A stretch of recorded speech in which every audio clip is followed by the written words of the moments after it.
Hello guys, welcome back to this channel. If this is your first time seeing my face, then my name is Laika. I am a Kenyan and Tanzanian. I currently live in the UK with my family, and I like to do research on immigration, visas, and places that you can go, scholarships, everything that you need to know about immigrating and moving into a new country. That's what I like to do. I like to research and I provide you with the latest information. Today I would like to speak to you about this place that I have found that you can travel to in Europe.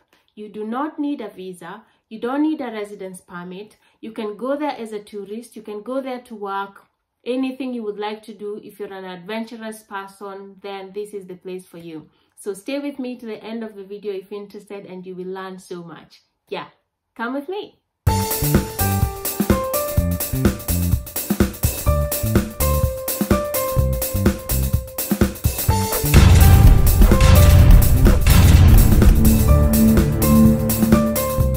One thing that surprised me about finding this place is that most of the countries in Europe, in America, and wherever outside of Africa, they always require us to have a visa. It doesn't matter what kind of visa, but we always need a visa in order to be able to travel. So you can imagine my shock when I found that there's a place in Europe that we can go to and we do not need to apply for a visa.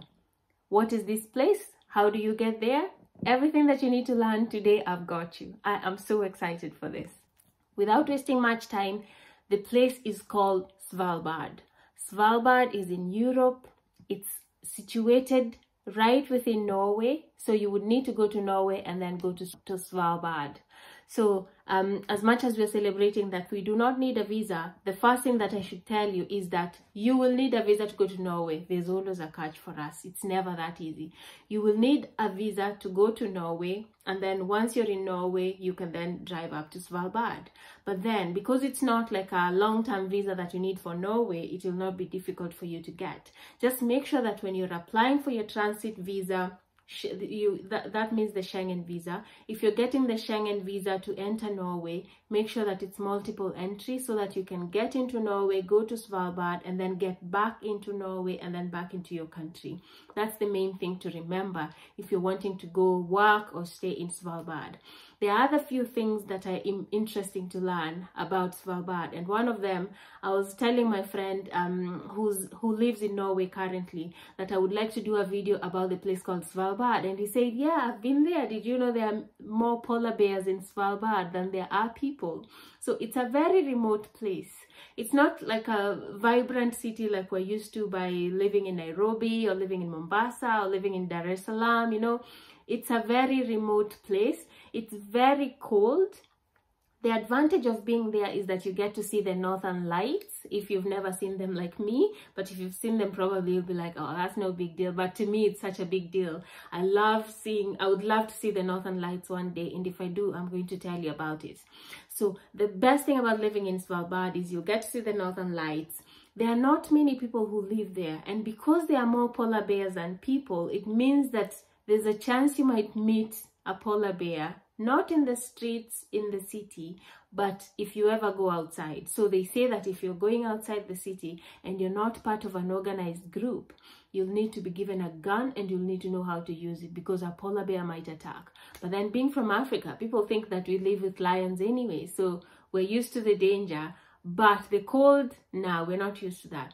But if you get an opportunity to go to Svalbard, then I would encourage you to take it. So one of the things to note about going to Svalbard is I would not encourage you to go there if you do not have a job. I would not encourage you to look for money and go there before you actually have employment, unless you're going as a tourist.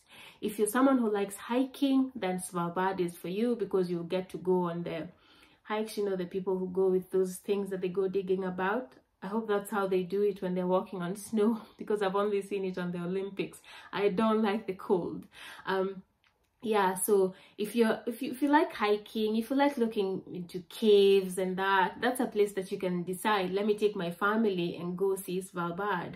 The good thing about traveling a bit and getting that Norwegian stamp in your passport is that it shows that you're a person who travels and that you will return back to your country, and it makes it easier for you to get a visa into another place. So if interested, that is the place for you. You do not need a visa to get into Svalbard. Svalbard is a small place that is governed by Norway. So Norway chooses the governor of Svalbard, and then he's like the chief of police there. Because he governs such a small place, he decides on things, but then he does not decide on who employs. So if you're wanting to look for work in Svalbard, I would encourage you to try it. What you need to do is get directly in contact with employers. And this is why I always say you can go into LinkedIn, you can use Facebook, you can use any search engine, even just Google and type jobs in Svalbard. You can see like engineering jobs. The three main industries in Svalbard are mining, tourism, research. So researchers are like, they would tell you they've been to Svalbard and they'll tell you how it is out there. But if you're interested in any other thing, just go have a browse around, look at what's available, apply to the employers directly. Another important thing to learn about Svalbard is that because the place is small, the houses are mostly owned by employers and they like to give the houses to their employees. That's why I would not encourage you to go there before you find a job. So if you find a job and your employer agrees with you that they're going to house you, then you're going to know that you'll have a place to stay. Another thing about Svalbard is they do not really encourage you to get, they're not really up to give you citizenship. You know, like it doesn't matter if you've lived there for how long or if you have kids, it doesn't count to you getting citizenship. Anyway, if you know me by now, you know that I will always encourage you to look for work. If you do not have work where you are, I'm going to encourage you to look for work where you can find it. And if it's in Svalbard, then I would encourage you to look for that, because you never know, you also meet a person from your country. We're all opportunity seekers. We're looking for a place where we can make our lives better, where we can provide for our families. So if your employer is in Svalbard, don't feel shy. Don't feel like you need to hold yourself back. Just go apply, and it can be your pathway into getting into another country in Europe, because you'll show that you've already worked in Europe and you've lived in Europe. So being a resident in Svalbard does not mean that you're a resident in Norway. You'll still have to apply. If you want to go and work in Norway, you'll have to apply. But then I also told you about this easy way to get visas, in that if you're employed in one place and the employer wants to transfer you to another place, then they're the ones who are going to handle the whole visas. They're going to handle how you're going to be transferred. So it's not really up to you. But if you're a researcher, if you're in the mining sector, I was reading that they closed the mines, but I'm not very sure if they're reopening or they're going to reopen. So that's another thing to look at. And also in the tourism sector. So the jobs in Svalbard are not very many, because as I've told you, it's a very small place. It's still a place that's developing. I don't think they're looking like to grow so much, because it's already a place that's in existence. You can't buy land in Svalbard. It's owned by the government. You can't go and say, I want to build my house here. You'll need to move into a place that's already been built. And I've told you that the employers are the ones who own the houses.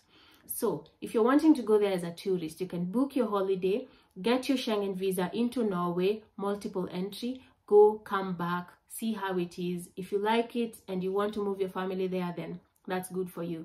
Or if you're looking to just work in Svalbard, then I would encourage you to get online, look for jobs, apply for them directly with the employers, and then see what comes back.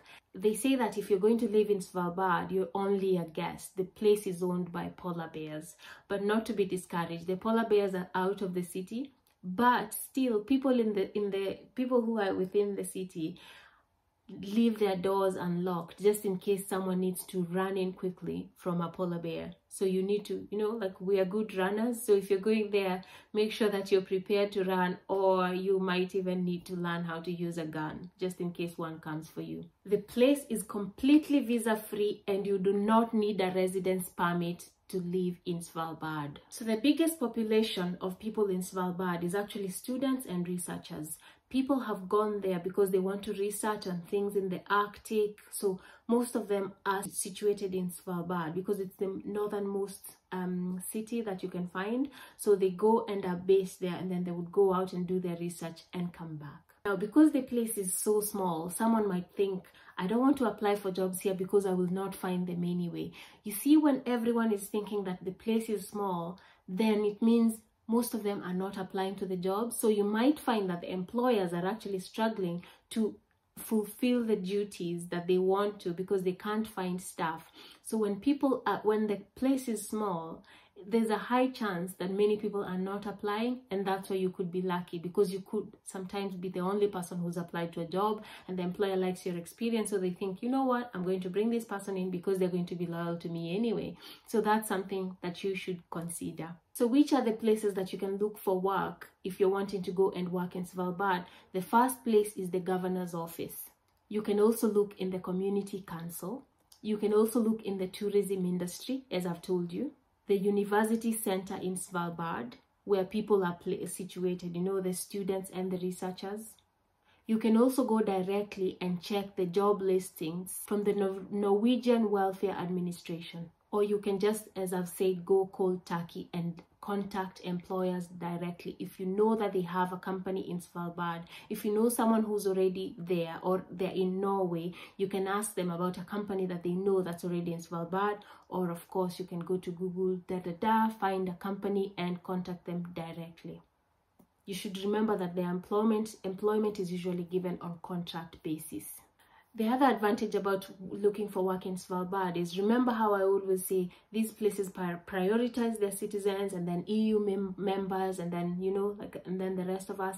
Svalbard is not part of that agreement of the Schengen or the EEA countries, so their opportunities are just distributed to anyone who's willing to apply.